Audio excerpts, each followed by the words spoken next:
This is what my scar is looking like now. Hi guys, welcome back to my channel. Today I'm going to be giving you an update on my ameloblastoma surgery and recovery, and just really to answer some questions that I know a lot of people might have. I know I had them when I was going through this, and this is just a way for me to help those who are on their journey. Once you've been diagnosed, the next thing is preparing to find yourself a surgeon. When it comes to doing this, you definitely want to be diligent. Make sure that you're doing research on whoever it is that you're going to be choosing to help you along this journey. The surgeons that I chose, I had about 3 or 4 of them working on me. So you want to make sure that your team of surgeons and doctors are top of the line. Mine were. Another thing you want to make sure that you do is make sure you get second and third opinions. I know that a lot of people that I know from my group, they have surgery done where it's the free flap fibula surgery where they take the bone from your lower leg. I was deathly afraid of doing that. I do not scar very well, and so to have such a large scar going down the side of my leg was something that I was afraid of. And so when I went into speaking with my surgeon, that was one of the concerns that I raised to him. I mean, he gave me the option at that time, either have it done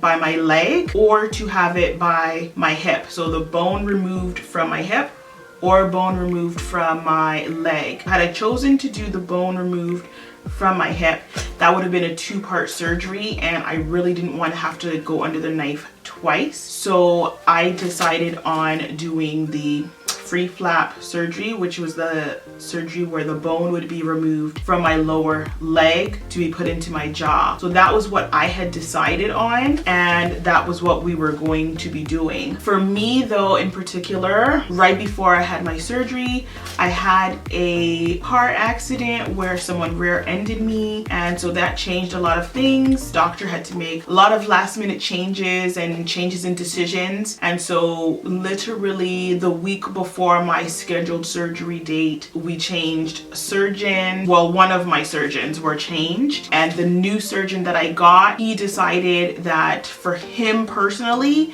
he doesn't like to do such an extensive surgery where you don't have to. He opted not to do the surgery where they removed the bone from my leg, but instead they removed it from my scapula, which is the bone from your shoulder. So basically that shoulder bone that you have back there, that's basically what they removed. So they removed my shoulder blade, the muscle, and the nerves from back there so that they can reattach that into the area of my face that would need it. I was extremely grateful for that because I didn't have to worry about walking. I didn't have to worry about that long scar on my leg. Something that would be under my shirt would be something clearly that is not visible by everyone, and I was very worried about, you know, people looking at me funny, seeing that scar and just, you know, having looks. So for me, that was the best route for me. It turned out to be a great thing. So again, do your research. Make sure that you have these discussions with your surgeon to know exactly which one it is that you want to do and make the right decision for you and your family. The next step that you're going to want to do once you do settle on a surgeon and a surgery date is make preparations. Prepare yourself. Number 1, any foods that you're going to be needing, any type of foods that you're going to be needing when you get home, you want to make sure that you're prepared for that so that while you're in recovery mode, you don't actually have to go anywhere and get anything additional. You already have everything there. Depending on your surgery, you might be on a liquid diet when you get home, or you might still be on a feeding tube. So you'll want to make sure that the doctors give you whatever liquids you need to take through your feeding tube. If it's just like a supplement like a Boost or Ensure, then you can get that yourself and make sure that you have those at home. Once you've gotten off of clear liquids, for me, I was on a feeding tube. So for the first 7 days, I want to say, I was on the feeding tube. Was it? I think it was 7 days. Between 5 and 7 days, I was on the feeding tube. I wasn't eating at all. Everything was going in through tubes. So for your loved ones, you're gonna definitely want to make sure that they're prepared for that. A lot of wires and stuff like that. So after that, I gradually went to clear liquids. So like broth, jellos, water, teas, and then from there I went on to full liquid. So it could have been, you know, like a tomato soup or green juice, just anything that you can get through a straw basically. And then once you get the okay, then they transfer you over to soft foods. So soft foods would be stuff like mashed potato and gravies. Again, soup is going to be your best friend, so stock yourself up on soups that you like, because the worst thing is to have stuff that you don't like and that's what you're stuck eating. I had a lot of soft foods like soups, mashed potato and gravy, eggs, like scrambled eggs. That was great when I was able to finally introduce that. And then what I did, because I really like mac and cheese, I would overcook any pasta that I was making. So overcook it until it was mushy and then add whatever sauce. So if I was doing a mac and cheese, I would overcook the macaroni until it was super soft, and then I would add my cheese to it to make it my mac and cheese. So you're gonna have to be very creative, and trust me, you're gonna be creative. I would say having stuff like Boost, soups, a juicer, and a blender are gonna be staples for you coming this surgery.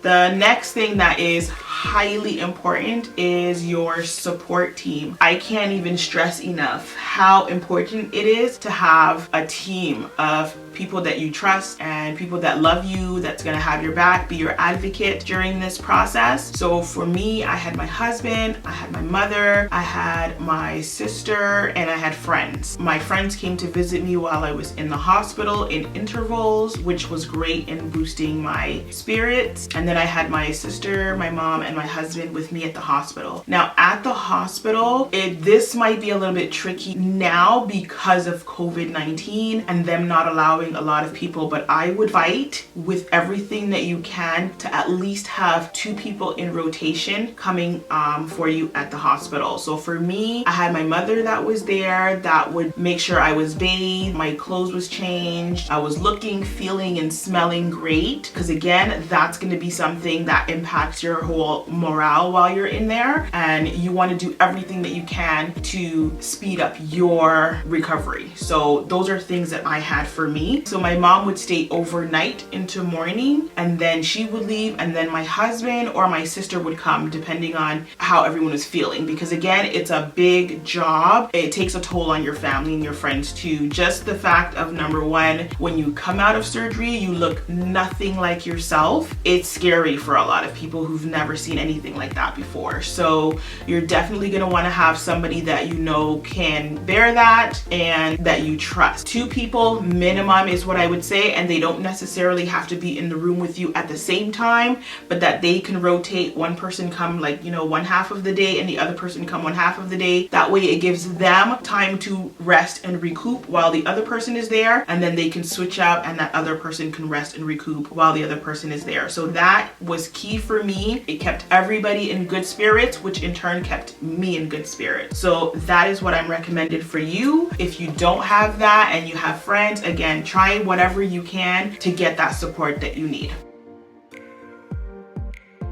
Pain management. I feel like pain wasn't really something that was discussed a lot. I mean, you figure you're going to be in pain, you think you're going to be under heavy sedation, so you're not really going to feel anything. And for me, that was far from the truth. Now, that may be different for every person, and maybe different doctors do different things. For me, they had to figure out which method of pain management was the best for me. And so that took time for them to figure out which medications, and then actually level it out in terms of how many times per day, you know, every 2 hours, 4 hours, 6 hours, 8 hours that I needed to get that medication, and then slowly weaning you off. So that was another big thing, is pain management. Discuss that with your surgeon and doctors if you can beforehand, just to let them know maybe you're sensitive to pain and you want to make sure that that part is taken care of. I know for myself, for the first 3 days, it was hell. The pain was hell. I can only describe the pain like, you know, those snowshoes with the metal claws at the bottom? It felt like somebody had that standing on my face and was like grinding.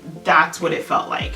And the pain would start here and then like gradually go up to over my eye and cover this entire side of my face. It was terrible. So again, pain management is going to be crucial to your healing and to your recovery. So definitely discuss that with your doctors as well before. For me, the combination that they had me on was morphine, oxy, liquid Tylenol, and liquid ibuprofen. At the hospital, they had all of that. So they had it where they have their own medications, and the nurses came around every, I believe it was 3 to 4 hours, and they would administer that. Also had doctors that came in to take your blood, check your blood to make sure everything was okay, you weren't clotting. I also got clotting medication every day. So there's a lot that's happening in this surgery, but my team was amazing. My team came by my room every single morning. They were the first people that I saw, and that was every day for all 10 days. They came in every morning, and they came in like batches of 3 or 4, you know, because I had surgeons from 2 different hospitals that were working on me, as well as nurses, and then also the intensive care unit also came in regularly to check in on me and make sure that everything was good. So this is why I say it's really important that you do your research on choosing the right hospital, right doctors, and surgeon for you, because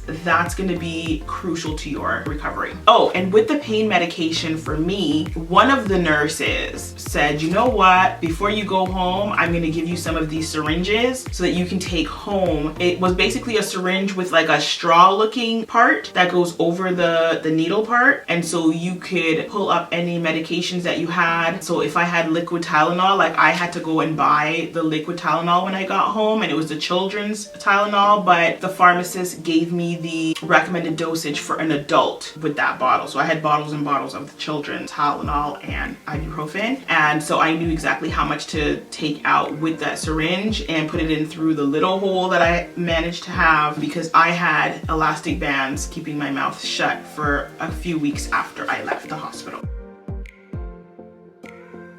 All right, so the next thing is physical therapy, PT. The doctors are going to tell you exactly what it is that you're gonna have to work on. So if it is that you need to go and take walks, if it is that you need to do leg exercises, arm exercises. For me, I had to do wall crawls, which was where I had to basically have my hand on a wall and I had to just crawl my finger up. And believe it or not, that sounds like that's so stupid, and it sounds like, oh my gosh, anybody can do that. I couldn't do that in the beginning. So I pushed myself every day to do that through the pain, because I wanted to get over this as soon as possible. I didn't want to be stuck where, you know, my arm was locked or stiff and I couldn't lift it past a certain height. I wanted to make sure that I was well flexible and able to do anything that I could do. So they're going to tell you exactly what exercises you need to do. Make sure that you do it. If you don't, you're only going to prolong your own recovery. So that's my suggestion to you. Oh, and another thing too is your jaw exercises. So actually exercise and practice opening and closing your jaw. Don't just keep it locked in fear of opening it, because I know for myself, I was afraid of opening my jaw too wide, because I just kept thinking, what if it pops open? What if the whole thing falls out? It's not gonna fall out. Work on your jaw exercises as much as you can every day, because now I can eat a burger, I can open my mouth very wide. And I noticed that there's a lot of people in 6 months, they're not able to, and I'm at my month 5 and I'm able to fully open my mouth and eat anything. Now there are some things, like if a burger is really too big, I can't open my mouth. I have to squeeze it down, or I have to deconstruct that burger. I won't be able to eat it fully. So keep that in mind. The effects of this surgery. I knew that I was gonna have numbness because they told me that, but you've never had numbness in your lip or your chin before, so you kind of don't know what that feels like. For me, how I describe it to people is it literally feels like someone or something is clamping down on that one side of my lip and is constantly pulling against it. When I'm speaking just normal and it looks like I'm speaking normal, for me it feels like somebody is pulling that side away from me. So like I'm fighting to speak because of that pressure that I feel on that side. So that's something to keep in mind. Again, that might not be for everybody, but this is what I'm feeling, and to this day that's what I feel. Discoloration is something that I experienced. If you want to see more in detail, I do have that in my videos. So I do have my surgery in video, I have my recovery, and just little stuff like that. Anything that I experienced, I did share that in a video, so I will keep that link in the description box so that you can view that if you would like. But discoloration was something that I had on my lips, so I noticed that after a while my lips it was getting black and darker and dark, no matter what I had on my lips. If anybody who knows me, I'm a lip gloss queen. I always have lip gloss on, so I always keep my lip moisturized. I couldn't understand why, one, my lips felt dry even though they were shining. The color was getting darker and darker. I did speak with my doctor about it. They said there was nothing that they did that would have caused that to happen, so I just chalked it up to maybe I wasn't getting all of my nutrients and vitamins, so I made sure I amped up on those, and after a while that went away. So that's something to be mindful as well. Infections are things that can happen. Normally your doctor should discuss that with you, any type of risk of infections that you might have and what steps you should follow, whether it is calling an emergency line or going back into the hospital for it. My doctors gave me numbers that I can call directly to them in case anything happened, and if they felt like I needed to come in, they had me come in. I did get on my scar that was on my shoulder that pretty much goes from my side, my midway to my waist, and it goes all the way up under my arm. That's where that scar is, right at the intersection of your underarm and where your back meets. Right there, that opening, it was opening back up. So I know I had an infection there. I just used gauze for myself, so make sure you have a lot of gauze on hand. Make sure you have stuff like gauze, alcohol, polysporin on hand. Those are the things that I used. And if there is an antibiotic that you should have, they will let you have that as well. So those are things to keep or be aware of. Okay, now with the numbness on the lip, effects that this causes, drooling. From in the hospital, I had a lot of drooling. I would be laying down and I would have to literally always have a rag on this side of my face because it would just be drooling, and you don't feel it because you have no feeling there anymore. Even now, 5 months later, if I'm eating or drinking and I'm not paying attention, sometimes there might be, if I'm drinking, it might be dripping down. Unless it hits my chest, I won't know. Or if food has gotten down there, I won't know because you can't feel it. So you always probably want to have a mirror or something with you just to keep checking, because sometimes you will have spillage. Drooling doesn't really happen too much, but there are occasions where I might just be sitting here watching TV or something and it might just start drooling and I have no idea. So that's just something I guess we have to live with now. So you just be mindful of it. It's nothing that's going to be like detrimental to your life. It's not anything that's going to hurt your life. So for me, it doesn't bother me. What does bother me though is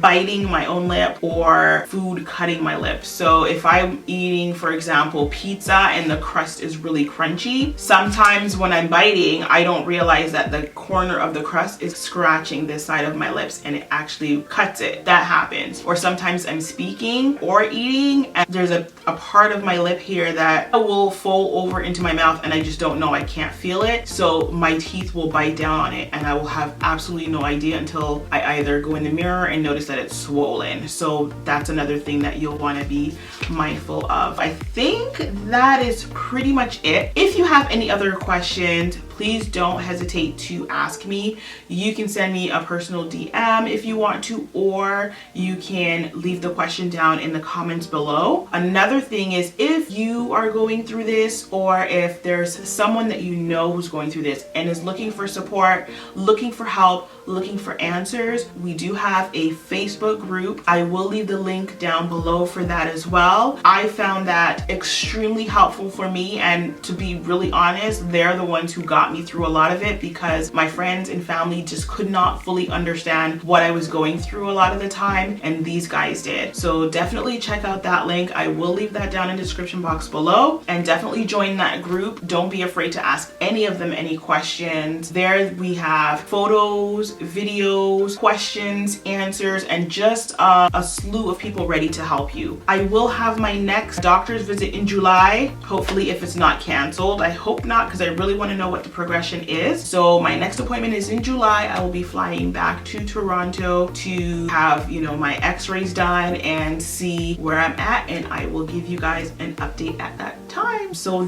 that's pretty much it for my update. This is what my scar is looking like now.